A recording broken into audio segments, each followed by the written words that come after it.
First log into the blynk.cloud website. Then go to developer zone and click on new template to create a template name. And here name the template as distance measurement.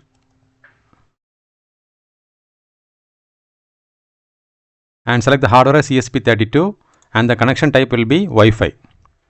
Now click on the done button. Now go to setup data streams. Here click new data stream and select the virtual pin. And here name the variable name as distance.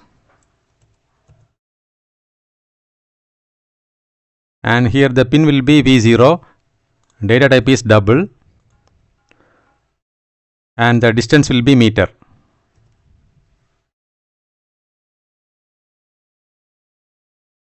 And if you want, you can change this color. Now click on the create button. Now go to devices. Before that you need to save the template. Now go to devices. Here click new device and then select from template. Here we can see the template which we created, distance measurement. And click on the create button. Now we got the template ID, template name and authentication token. Click here to copy these values. Now go to your program. And here paste the values.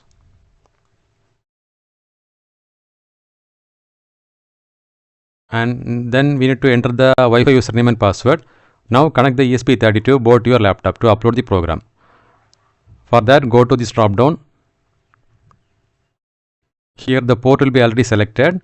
Click on the port and search for the ESP32 dev module board.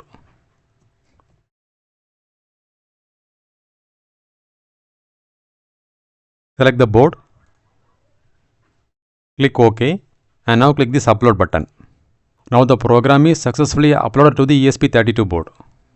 The Blynk mobile dashboard. For that, download the Blynk IoT application from the Play Store. Once you open the application, you can see the template which we created in the Blynk web dashboard. Now click on the template named distance measurement.